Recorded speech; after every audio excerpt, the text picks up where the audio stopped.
The views and opinions expressed in this program are solely those of the individual speakers and do not necessarily reflect the views or positions of Beneath the Cowl podcast, Cosplay Alliance, our partners and affiliates. This episode may contain coarse language and sensitive subject matters. Viewer and listener discretion is advised. All right, guys, thank you for joining. Hi. Today we got a special episode talking about the live adaptation of a very popular video game.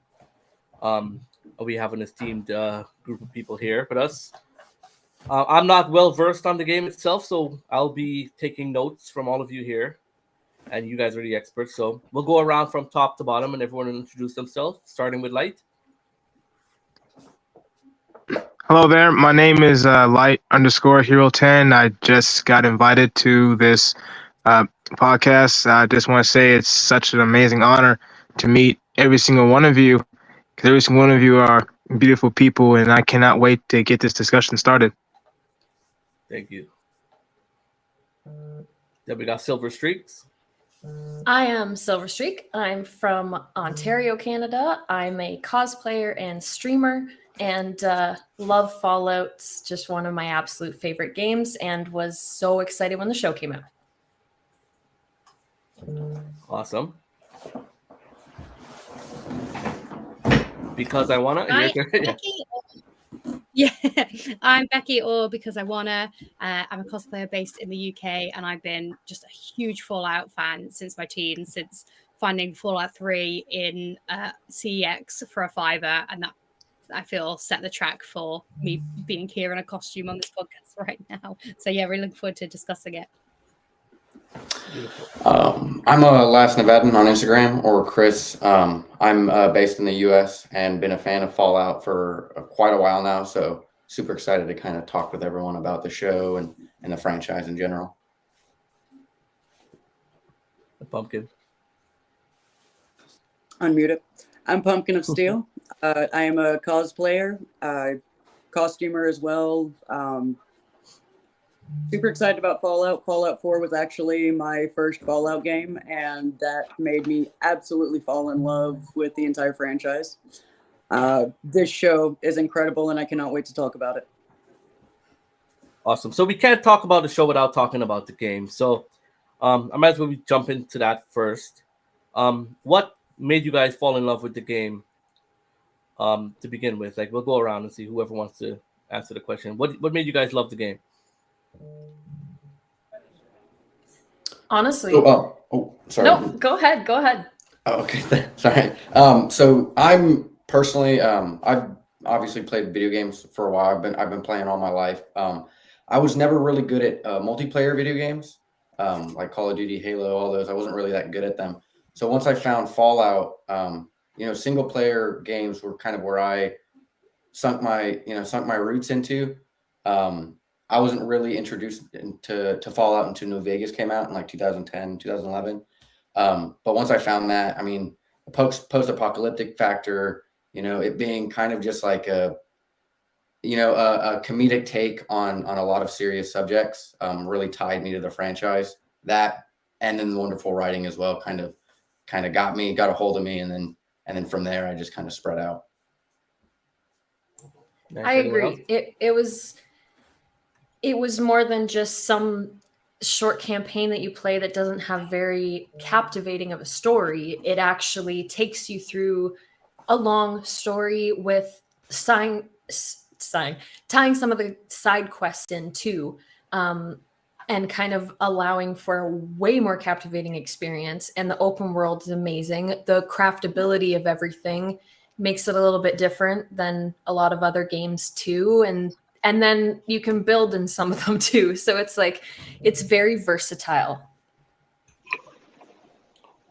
I definitely agree that the story is the heart of it, isn't it? And for me, I think what caught me more so than any of the kind of dialogue-based stories was the storytelling where you just come across a scene and there are maybe sometimes notes, but not always. There are no living characters to tell you what happened. You will just stumble upon a bunch of skeletons in a particular situation, and that tells you a whole story. And I think the show captured that really well in episode 2, where there's no dialogue but a scene that tells you the sequence of events plays out. And I think at the end of the day, the game's really trusted the audience and the people playing it to kind of put the pieces together. So I think that paired with this very dark post-apocalyptic landscape that isn't afraid to really delve into how dark and horrible that is, while being absolutely hilarious at the same time, just really caught me.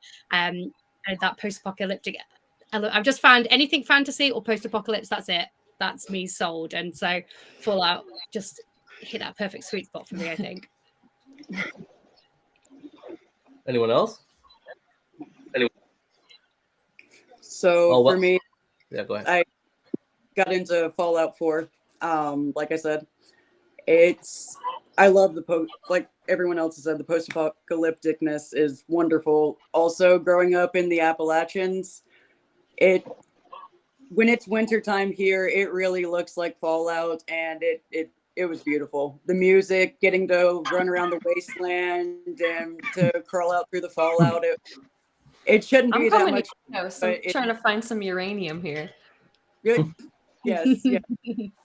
Oh my gosh, dude. I love everything. Like, I mean, anything that you do in the game changes.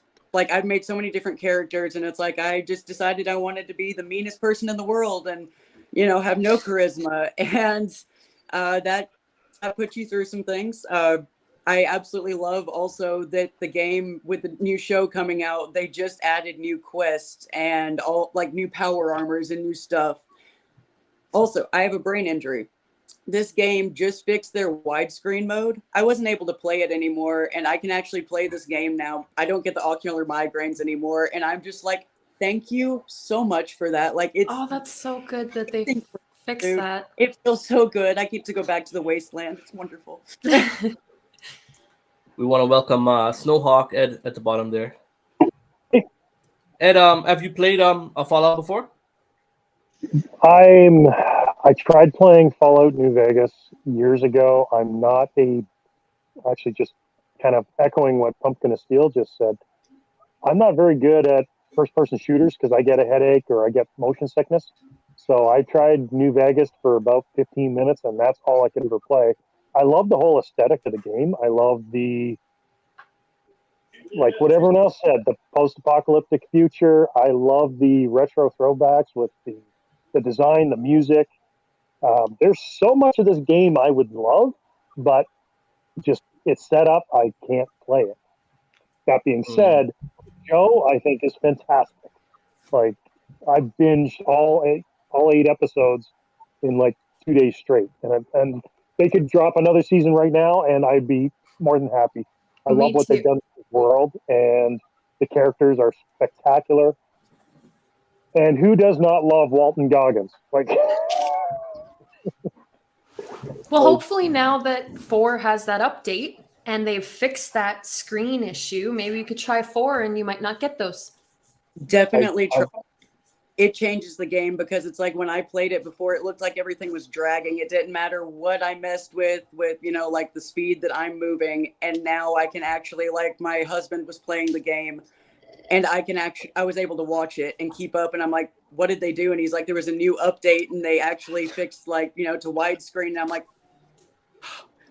yes. So awesome. Please try Fallout 4 or 76 even, I believe.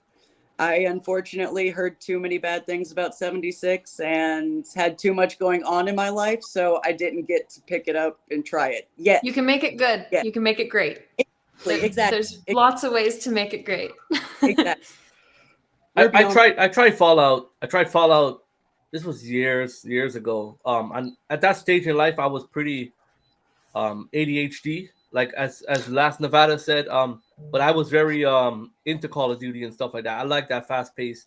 Right, so you can just constantly be looking. When it comes to like gathering stuff and I played it for about 15 minutes and I kind of stopped. But I realized as I get older, I do like those games more, where it's more slower and it's more, there's more things to do. It's less than, like, I can't handle Call of Duty right now. My reflexes and stuff are so off. As I said, like, so I think I will revisit. I downloaded 3 and 4, so I'm gonna go through 3 and then try it again. You need VATs to slow you down. I really like. Yeah, I really like that you can kind of control the pace of the story and have a much slower story. Like I play Skyrim in a really similar way, where sometimes if I've had a stressful week, I just go hunting deer in Skyrim, and I don't do, and it's very slow and very steady, and that's fine. And it's similarly in Fallout 3. Some of the areas with pylons have fencing with gates, and I used to push the Brahmin and gate them and then pretend I had a little farm. So I basically turned Fallout 3 into a farming sim. So I was very happy with That's all. in 4. I can have my own Brahmin and plant all these new fruits. Yes. So as Fallout gamers, for someone that's trying to play the game or wanting to play the game for the first time, what is the correct sequence in playing the game? Is there a correct sequence? One thing that I really like about the franchise in general is it's not like a lot of other franchises where the sequels tie into each other. You have to play the first ones to understand the rest, or there's prequels you have to worry about. Fallout, they take place in the same universe. They do have hints where they kind of like, there's parts of Fallout 4 that will pay off differently if you've played Fallout 3. There's different things like that, but none of them are required. They're all their own standalone story, and that's one thing the show did really well. Is there might be things in there that are like, oh, cool, I recognize that, I see that, I know that, but it's not necessary. You don't need exactly. Like they do their best to make it like nostalgic and stuff for the people who have played all of the games, but not something that they're like, oh crap, I can't play this because I didn't play the other 4. Exactly. Okay, perfect. Yeah. And how I know that So subtle as Go ahead. well. I was only going to say, I only found out the other day that one of the companions in New Vegas is supposed to be a daughter of a huge character in some of the even earlier games, and I was like, whoop. But nothing to me because I hadn't played. But that's how sort of minute the details are in terms of those throwbacks. So yeah, play whichever ones grab your interest, and I think for some people, going backwards in terms of graphics, actually they can find really hard. Like if I played a game at the time, that's where I am right now. That's where I am with 3 right now. So praying for that Fallout 3 remaster for PlayStation 5, please give it to us. That'd be lovely. What is your favorite Fallout game? New Vegas. New Vegas, yes. I Hero? agree. Yes. New Vegas is definitely. What's your favorite Fallout game? New Vegas. The overall consensus. Okay, I guess I'll give that a try first. I was gonna say she likes 3. Yeah, for those of you in the chat, let me know what's your favorite Fallout game. Let's see what the vote is here. I'm definitely, when people get, because I've had a couple of my like reels and short form videos kind of blow up recently while the show's come out, and oh my gosh, there are just full on wars happening in my comment section over New Vegas versus 3 and Bethesda versus Obsidian. But for me, it's like Star Wars movies. Like, yes, more, even if it was terrible, give me more of it because I just love the world so much, and because 3 was my first, it's just always going to be special to me. But New Vegas is great fun. It was fun. And I like 3 and 76. Yep. Fallout 4. I've got 2 people saying Fallout 4. It's a lot of fun. Okay. I think Fallout New Vegas, people's issue was like if you first started playing it, was any bugs, especially with multiplayer. And like, for instance, Diablo 4, they really try to push you into having to play with other people, which sucks if you're an introvert or you're having a day that I don't want to talk to anybody or interact with anybody else. I just want to go through the campaign and get done. Yeah. But still, I'm going to give New Vegas, or not New Vegas. I've watched that one, but no, I'm going to give 76 a try. Absolutely. Yeah. So the show is loosely based on the game, right?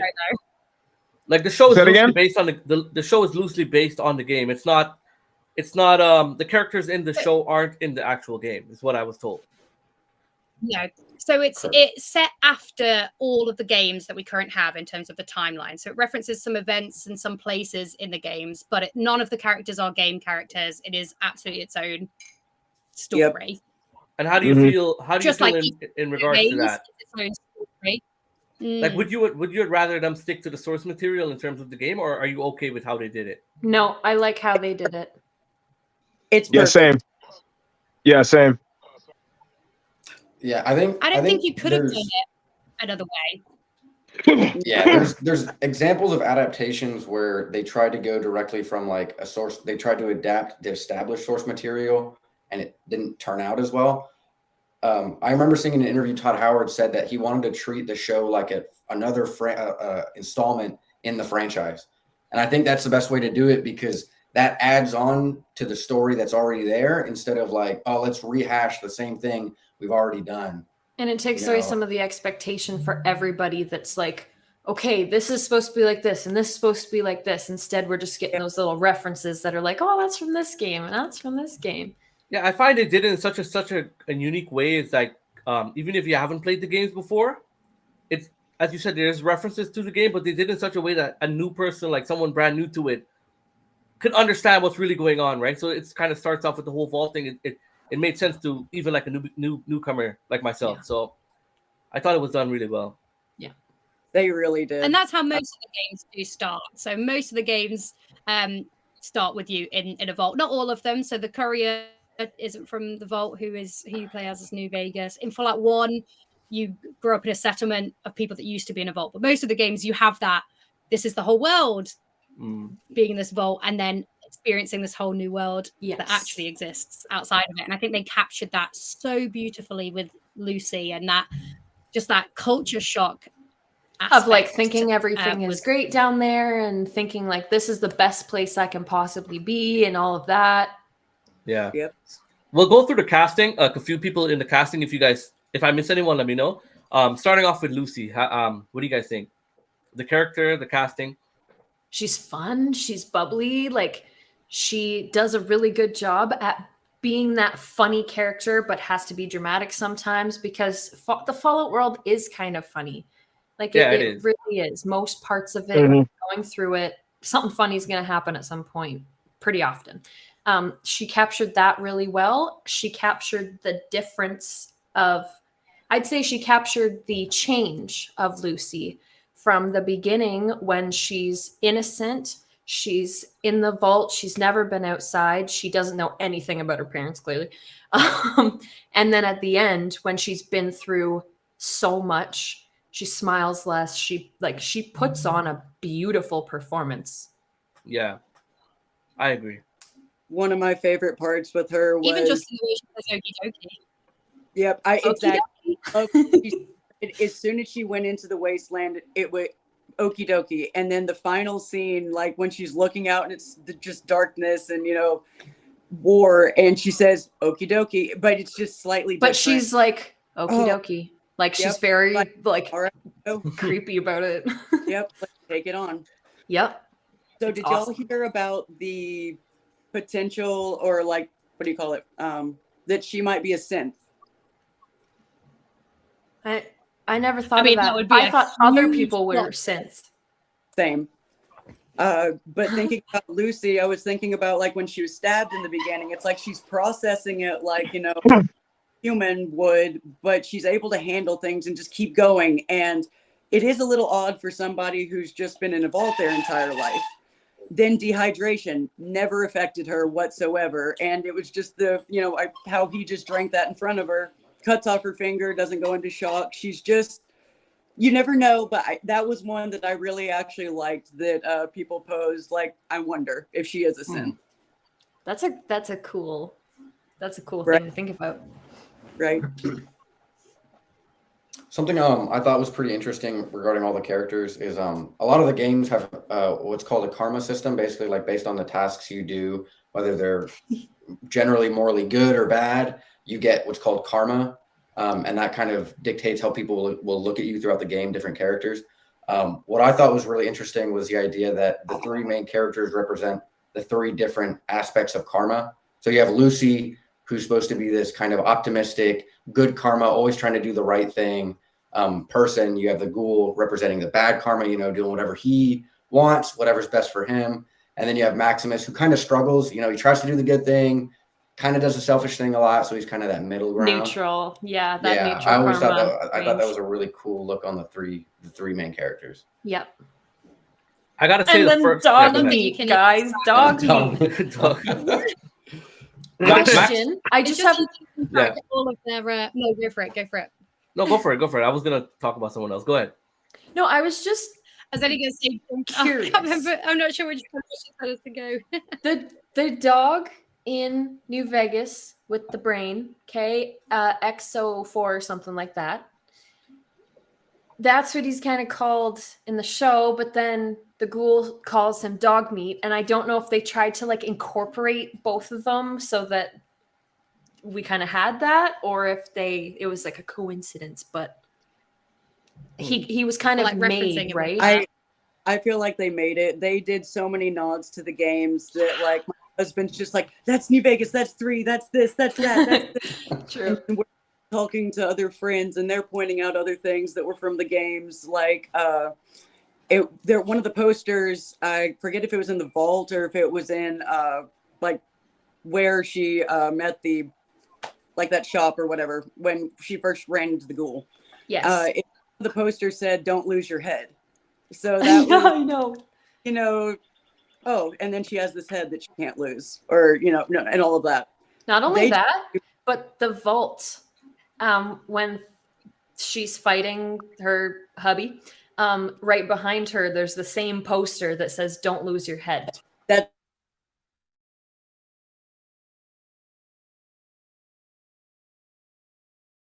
That was beautiful. Yeah. Also in the beginning, speaking of, I don't know if y'all noticed, but it was like they were going through all the different characters that you could possibly create, like how they had that on 4. And then when her interview, she's naming her attributes. So she's listing all different. I love all the tiny little things they put in for every single game. But again, like we said, you don't even have to know the games to enjoy the show. Casually cosplaying asked the question. I haven't played the game, so this goes for all of you that play the game.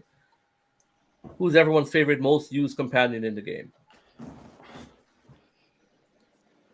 So probably the companion that sticks out the most for me that I like bringing with me is from Fallout New Vegas. It's Edie, which is a floating eye ball robot.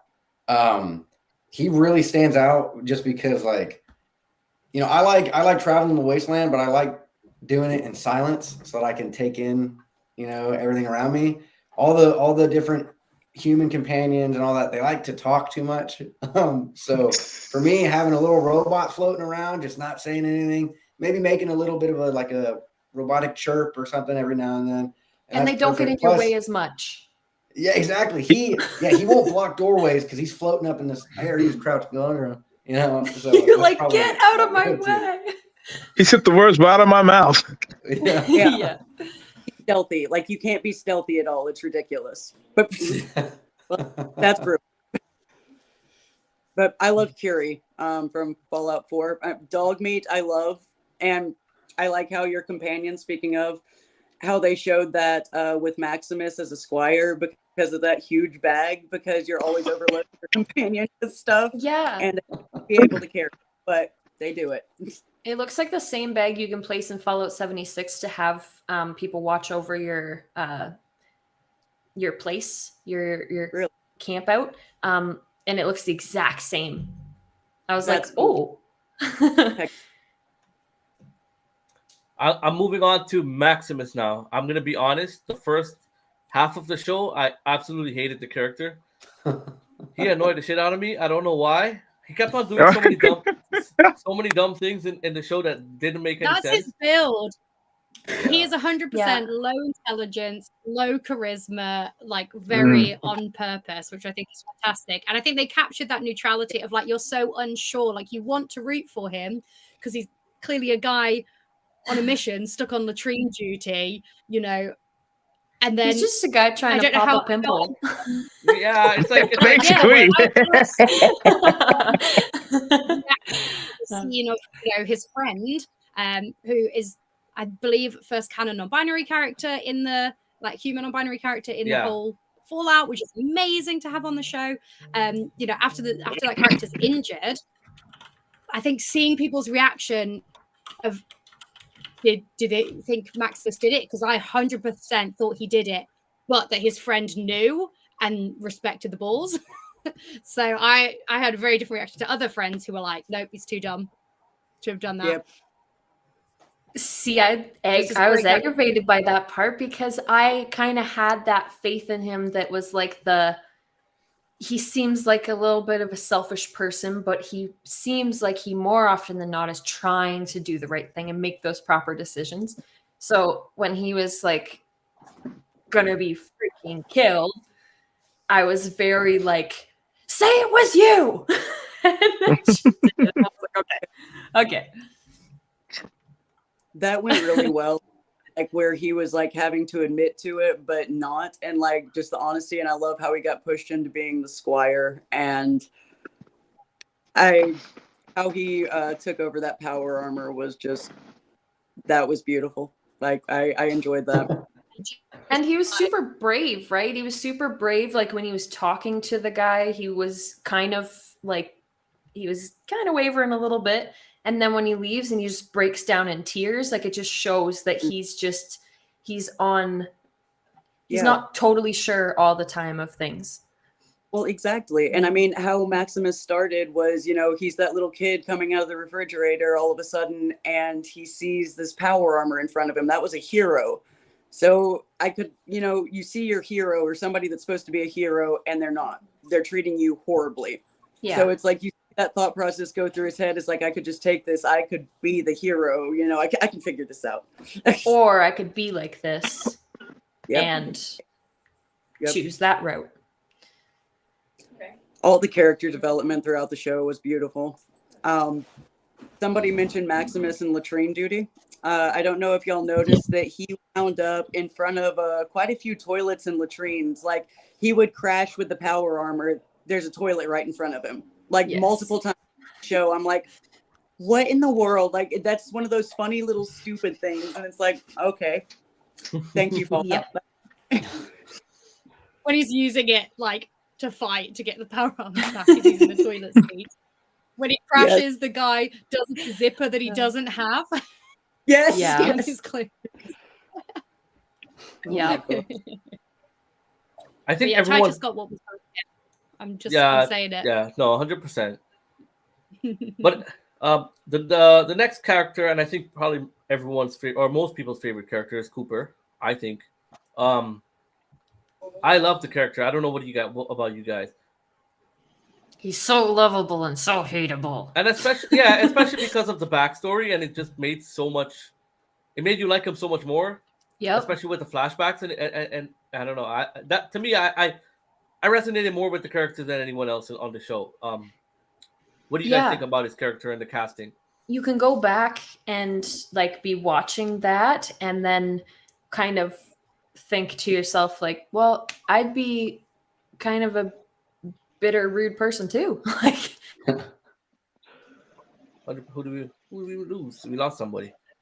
Oh, Silver. Oh, shoot. Pumpkin, you're muted. Yeah. I cannot see anyone's names. I'm blind, and it's tiny. Silver. But we lost. Yeah, we lost Silver. Probably back. Yeah. So, what do you guys think about the casting? I know it's probably Ed's favorite character as well. What do you guys think about the casting? I don't think you can find a better actor than Walton Goggins to play the character, because he's one of those actors too where you kind of go back and look at his repertoire, and it's like he's never done anything bad. Like he is consistent. He has a style that is really good. He's like super believable in every role. And like even going back to one of the first movies I ever saw him in, like Major League 3, which is a forgettable movie, and he's my favorite part in that movie too, when he played Downtown Brown.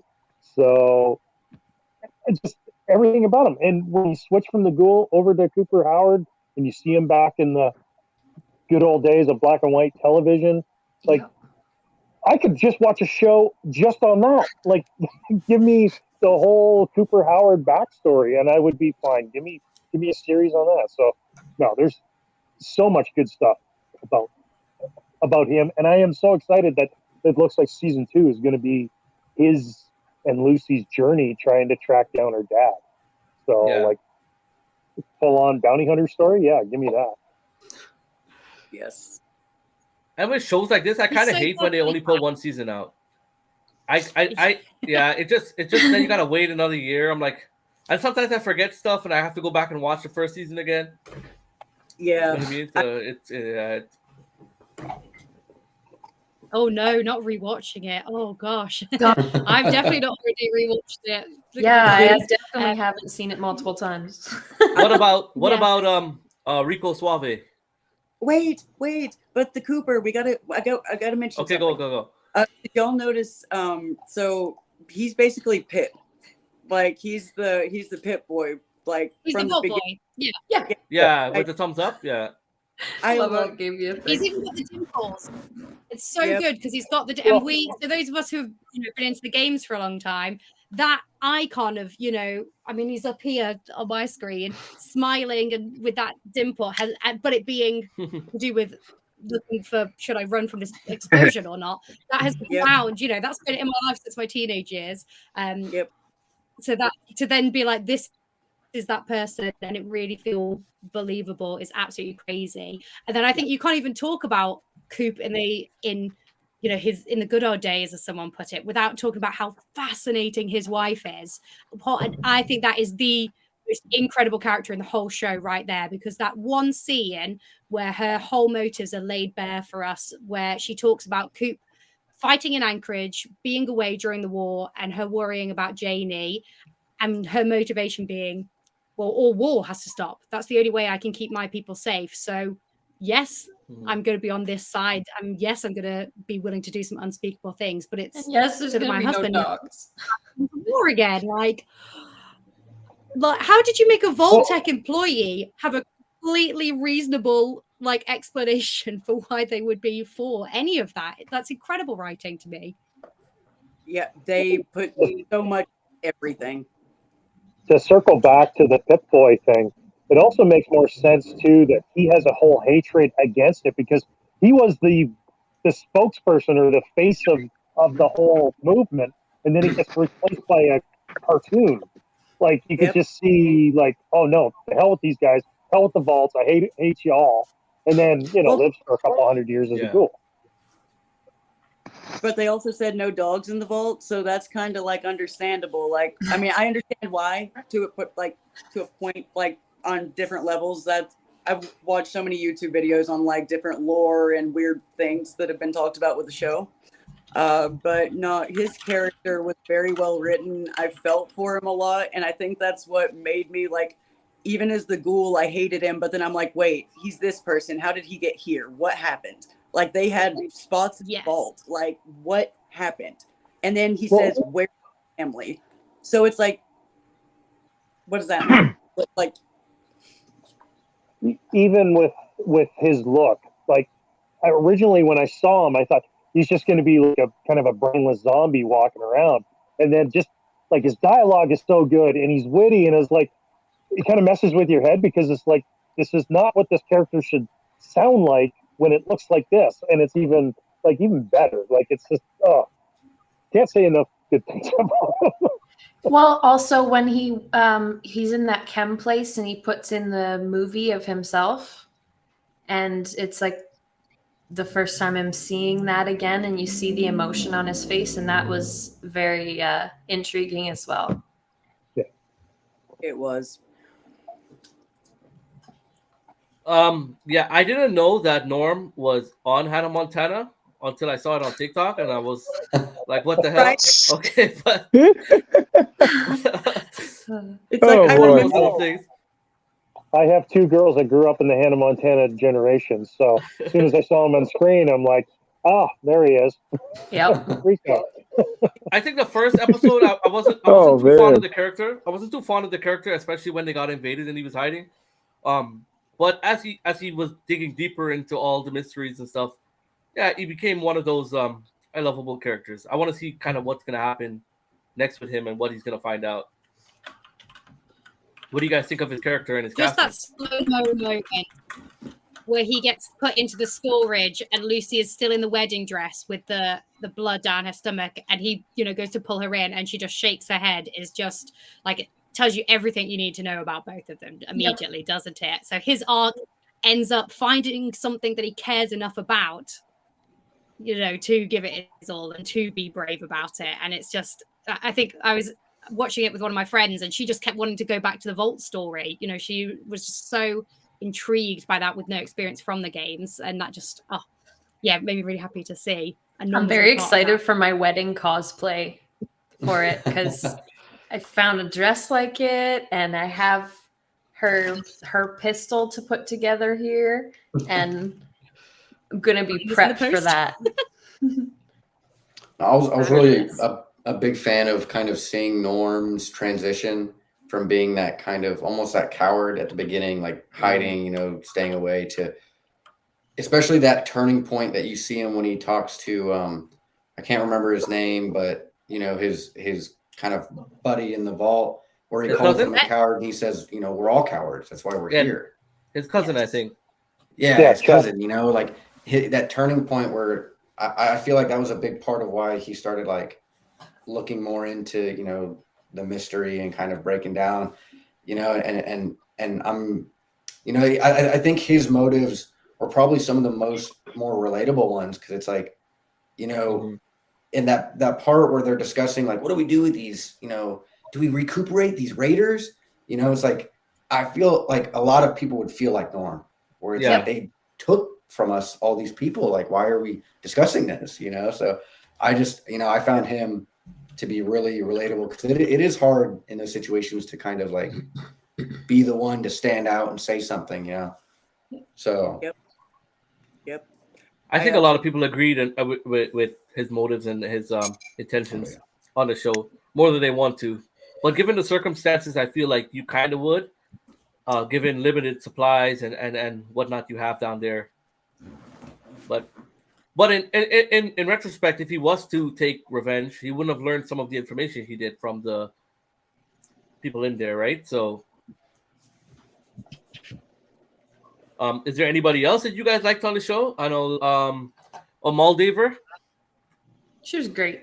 I was going to say, we can't not talk about Moldaver, can we? Yeah. Because yeah, literally, I mean, the antagonist, but also, again, you play the games, the cold fusion moment, that is absolutely huge. You know, no other faction has ever got to such a kind of turnaround point. And I think her last bit of dialogue being that moment of sort of education and call out for for Maximus about, well, are your people going to do the right thing with limitless energy? And just and her design, like in that final scene, when we're seeing her, you know, sort of almost heading up this final battle where she's partly armored, partly just in like really standard like fatigues, but she also has like a repetitive strain injury, like wrist support on.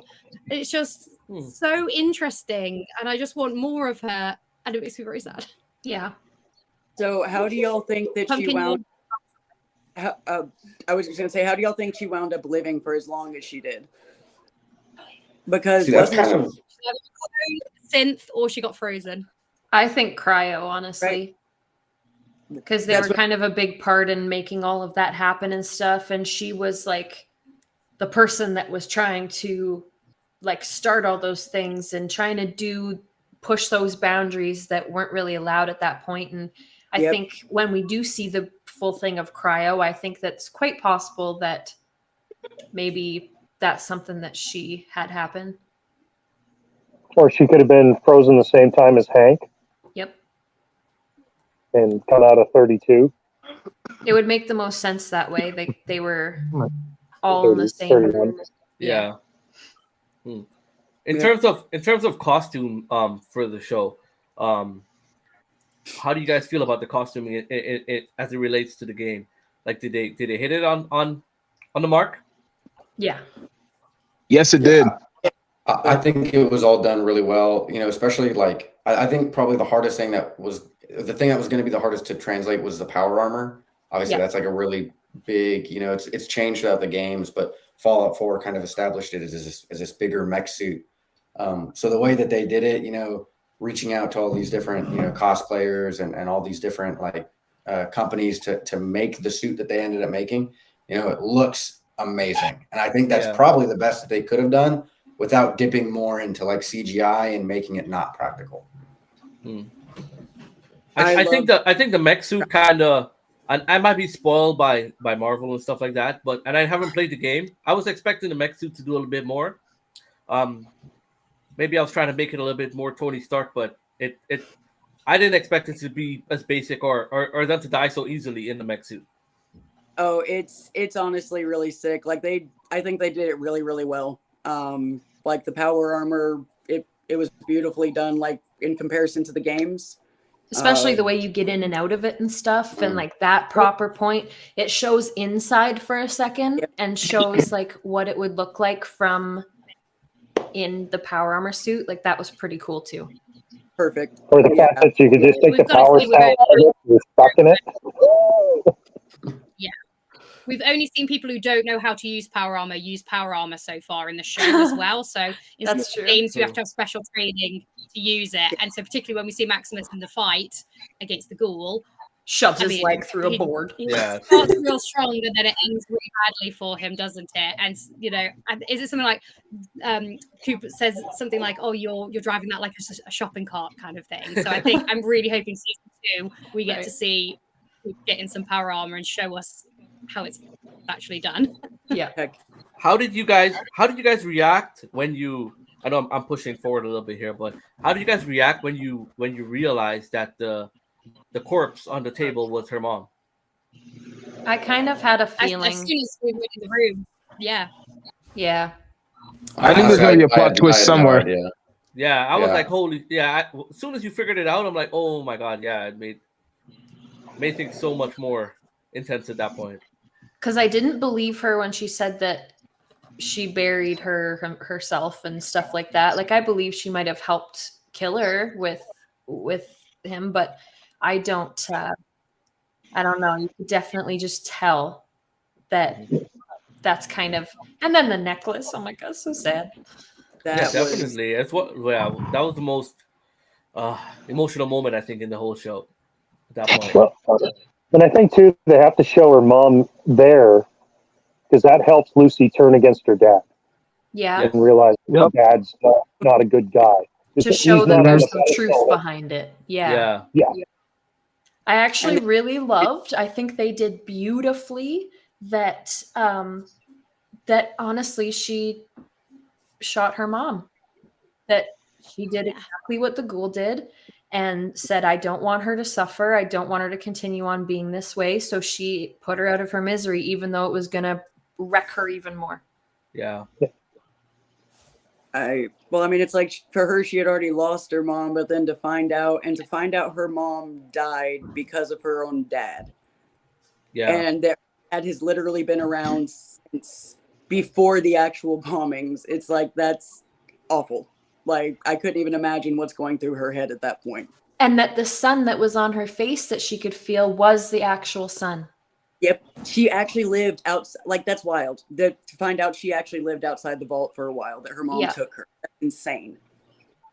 And especially when her whole motivation is, we're going to go to the surface, we're going to restart America, we're going to restart civilization, only to find out, well, civilization started again without them, that she has a memory from that civilization. And then, the person she looked up to most in the world, her dad, wiped civilization out. That moment when Maximus says, well, the bombs dropped when I was a kid, what she's thinking of as the bombs dropping isn't even the most relevant bombing that has happened in the lifetime of the people that she meets, so it's not even just culture shock, and it's not even just everything to do with her dad, but it's her whole worldview around civilization and the mission of the vault that is completely shaken to its core. And I love that is the moment where she's like, now I will choose to walk off with the ghoul and find out what is going on. It's just, and honestly, when she incredible. does find that out in Sunnyside or whatever, it's like a heartbreaking moment. It makes you feel emotional because you can feel how awful she feels, thinking like my entire life's purpose, my entire family's and like everyone in the vault's purpose is a lie and not what we were told for our entire life. Like that would be devastating. Yep, absolutely. Ooh, intense.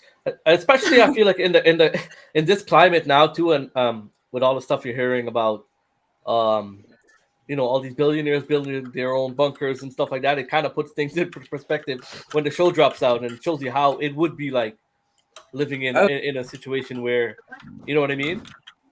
Dude, I looked it up because I was like, so are there you can actually find properties that you can buy that have bunkers already. So in Georgia, there's a ton of them. And like north of where I live is considered so that it's weird little things and you find out what people believe. And I think that may be why Fallout brought so many new people to the fandom that never even watched it or knew anything about it.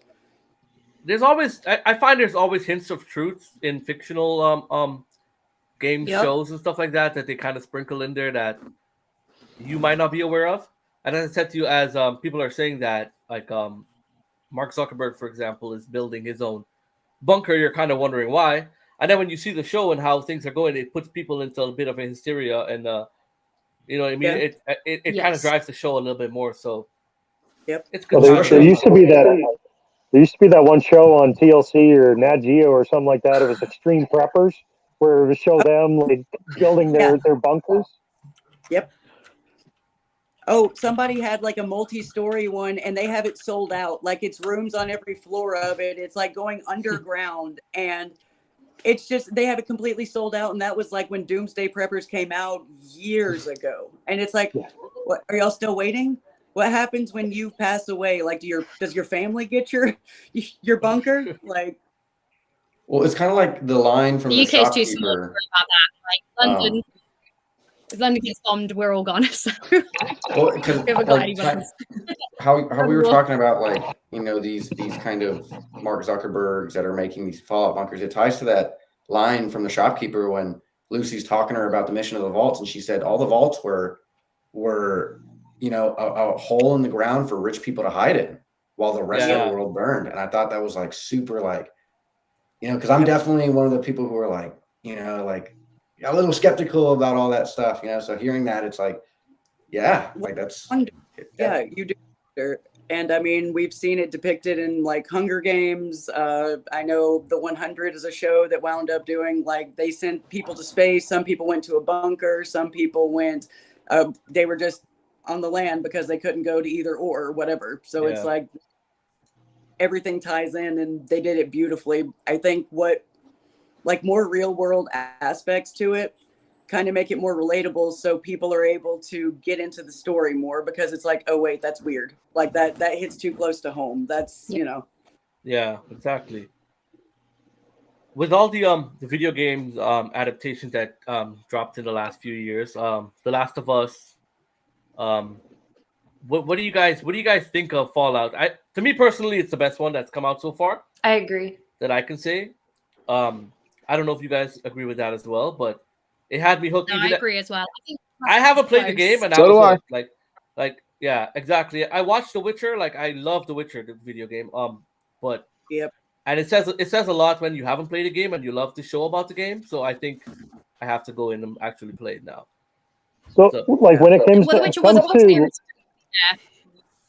when it comes to Last of Us, I loved it. The only problem is it follows the game point by point. It's almost like you have to sit there with a checklist and like, okay, this part happened. With Fallout, this part's coming up. Like with Fallout, it happens within that universe. But as you guys said, like, it takes a little bit. Like, this Easter egg will be here from this game, or this Easter egg here, but it's not part of the story. You're not sitting there with the checklist, making sure they get all the pieces right, and you can just sit back and enjoy the world versus looking at another one and go, oh, wait a minute, they changed that. That isn't right. That's not the way it's supposed to be. So. Exactly. The changes they did make in The Last of Us with Bill's character were phenomenal. So Bill's character, and you play the game, you can find a note that tells you that he was gay and that this person that he wants you to find was his partner. But that their relationship was very complicated because he still had a lot of baggage from the time period that he was living in before the apocalypse happens. Whereas in the show, they really captured, someone who is very much like a Republican and a prepper and all of the stereotypes that could come with those things, but also was gay and hadn't come out and hadn't explored that, finding actually something really beautiful that ends in a very tragic but equally beautiful way. And I think they managed to find the right level where, Bill, as he was written when the game came out, that was really powerful. And that was, for a lot of people, very shocking and incredible representation. But the world has progressed. What we see on our screens has progressed. And I like that they managed to progress that with it. So I adored that. And that just made that first half amazing, didn't it? But then I feel towards the end, because they didn't want to just barrage us with zombies, which was totally understandable, I think you lost the sense of the stakes for why we needed a cure with Ellie, because you get to the point where you're like, well, it's the people that aren't zombies that are the bigger problem, so why does that even matter anymore? So I'm not mad that it was so beat for beat apart from Bill. I think it lost the stakes a little bit towards the end, whereas I think with Fallout, because although it's very controversial that they bombed Shady Sands, I think that keeps the stakes high, because Civilization keeps not getting that chance to really dig its claws in and have a really true go at it because of people from the original bombing era, like Vault-Tec. Yep. And here they go again. Yeah. I have to say one thing I love about it. Go ahead. The Last of Us was really good, but if it's not Fallout, I'm in love with Uncharted, okay? And I had high expectations for that movie. I didn't like how they cast some of the characters. I didn't like how Sully? Sully. And how they kind of ran through everything. So Oh boy. I was a little bit disappointed. Like, don't get me wrong, there's a few things I'm like, oh, that's from Uncharted. They put Nolan North in it. Loved that. But that's just some of the things that are like, ooh, like that's from that's the actual voice actor. But other than that, like the story wasn't quite on par. And I found that with quite a few of the adaptations, and Fallout has definitely been the best one. I feel the best route they could have went with Uncharted was using Nolan and the character who played Sully for the actual game at this point, because we have a lot of movies like that, Indiana Jones and stuff like that already. To set it apart, you would have to and actually grasp that core audience in. Was to have the original casting. I know they might have been a little bit older, but I actually talked to Nolan. I talked to Nolan, and he didn't want to be in the movie. He wanted Nathan Fillion to be the main character, and Nathan Fillion did like a little mini skit thing. But he also, when they were going to approach him, they were like, well, he's too old for the picture we want to paint. We want a young Nathan Drake so we can move on with the story. But as for Nolan North, like when I was talking to him at Fan Expo, he was like, I didn't want to be a part of the movie. Yeah. Understandably sometimes. Yeah. I guess, I guess it's so. a weird. Yeah.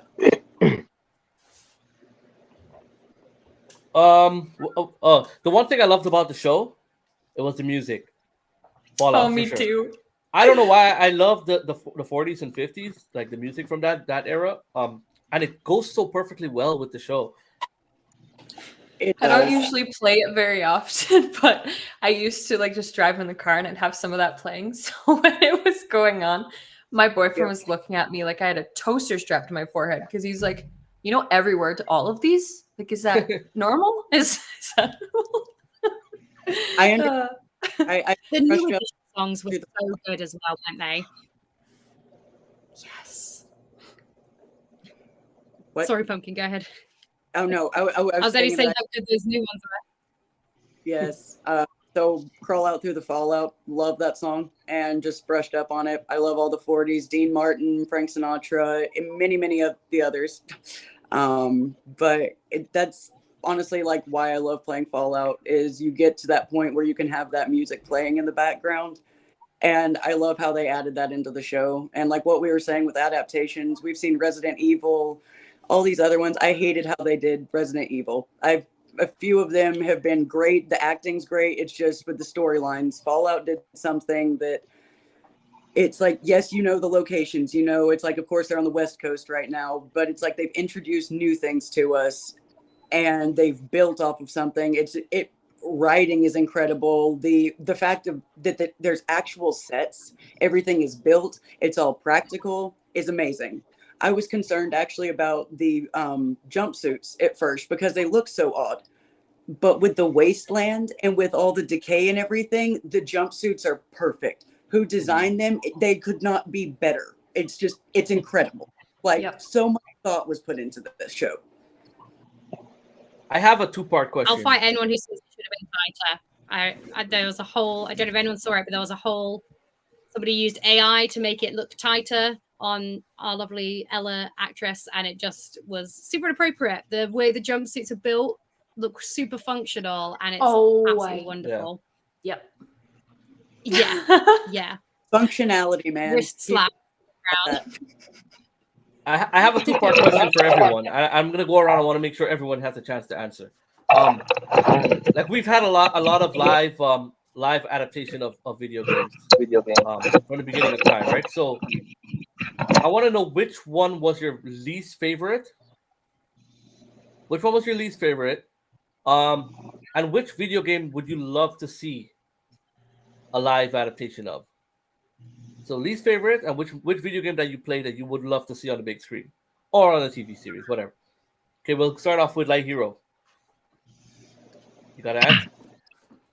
Oh, you said I'm sorry, I forgot the first. You said my least favorite. Your least favorite video game adaptation. My least one.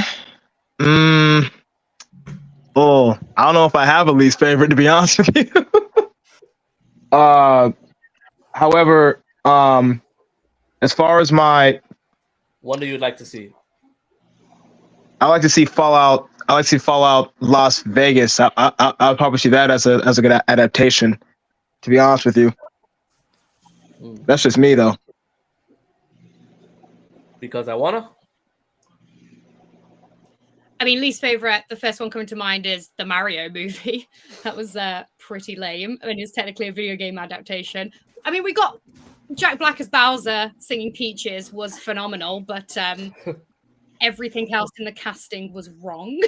And yeah, so I'd say that's worst what I'm thinking of. So that being said, you're not gonna want to see Garfield. I mean, probably not. I like Garfield, but you know, the Garfield comics are very iconic. I don't know how many lasagna jokes I'll be able to take in the movie, but it's great. In terms of the one that I say, absolutely has to be the Horizon world. Horizon Zero Dawn is phenomenal. We've got a beautiful, incredibly cinematic universe. We've got a really compelling story. I just think it'd be so easy to cast really well. It would have to really utilize those practical effects. And I think Fallout used Volume as well, which is the non-green screen LED screen backgrounds that I think Marvel kind of patented. I think you'd have to use a lot of that, but you know, it's post-apocalyptic. It's something brand new we've never seen before. It's a fantastic female protagonist who is genuinely really interesting. Lots of different cultures, and yeah, I think that would be phenomenal. But again, I think maybe TV series rather than movie, because that seems to be the trend, isn't it? That series seem to do better. So for me, it was other than Fallout, I'm a huge fan story-wise and gameplay-wise of the Halo series, of the Halo franchise. The Halo show, both seasons, were a huge letdown. Visually, they look great. The suits look great. The character designs, all that. What's wrong? You didn't like seeing Master Chief's face in the first 5 seconds? Honestly, and that's even for me, as someone who who's read a lot of the books, he takes his helmet off in the books all the time. So for me, taking the helmet off personally wasn't a problem. It was the way that they wrote him just as a character, nowhere near the way he should have been, in my opinion. The way that they changed a lot of the lore, the way that the writers and the producers admitted to not even looking at the lore, very disappointing. So the second season was better, but still, I'm not touching season 30. I'm no longer interested in that show. But as far as a game that I haven't seen adapted yet, I know it's another Bethesda property, but the Elder Scrolls games I think are another. They have a lot of potential because they're a similar thing like with the Fallout games, open world, but they're fantasy. So there's even more, things you can pull from, things you can reference, things you can have fun with. So I'd probably say Skyrim or just Elder Scrolls in general. Pumpkin? So for me, Elder Scrolls Skyrim would be mine that I want to see an adaptation of. Absolutely. Like that needs to happen. When I saw Fallout, I'm like, please. Also, BioShock that I saw was mentioned in the comments. I would love a series on BioShock. Infinite, like that one got to me. I loved all of them, but Infinite was like, this is cool. So I would love to see those two. I loved the Witcher games. And I watched the second season and I was like, what show am I watching? This is different than the first. I have not watched season 3 because it did not sing to my heart the way I wanted it to. And it just wound up being a show that I felt like I could watch something else and catch up on something else instead, which sucked for me. But yeah, Witcher was probably my least favorite. And then Resident Evil, I love acting and stuff, but it was just it was clunky. For me, I gotta agree with Mick. I don't know if it's Michael or Mikal. I gotta agree with them. Assassin's Creed was the hugest letdown for me. I love the video games, and then I couldn't sit through like half an hour of that movie. I had to shut it off. As for something that I want to see, have you guys ever seen Hell on Wheels? Has anyone ever seen Hell on Wheels? Ooh, okay. It's a western based on the transatlantic railroad. But I would love to see the people who made that show make a Red Dead Redemption show. Oh, that'd be amazing. Oh, whoa. That would be awesome. Yeah. Red Dead Redemption, that would be sweet. I would love to see that. So that would be my choice. Snow? Well, one of my picks has already been popped up on the screen here. That's the Rock's Doom movie. I think I bought it on DVD the day it came out, and I've never watched it since. I love Carl Urban, but oh man, what a pile of junk that was. But what I love the idea of Red Dead Redemption. That'd be a great one. Even just a TV series, like that would be perfect. But the one on my list is Splinter Cell. Yes. Oh, Splinter Cell. I have like every single one of the PS2. The window is past. Like maybe it should have been about 10 years ago. But I think the whole espionage action, I think it'd be great. I'd love this. According to Wikipedia, it says here that there's been one in the works forever. 2015 was the last bump it had when Doug Liman stepped away from the project as the director. But hey, that's almost 10 years ago, so maybe it's time to bring Splinter Cell back. Nice. And we can't end the conversation without mentioning the game that kind of started it all, GoldenEye. So True. Go back. Okay, a Silver Streak. What did you hate the most, and what do you want to see? Okay. I wanted to like it. I tried to like it. The Five Nights at Freddy's movie was very freaking strangely put together. The game is very much like you're trying to keep them out and do all of that, and they did more of like, this is the story, and I'm gonna go look for them more than anything.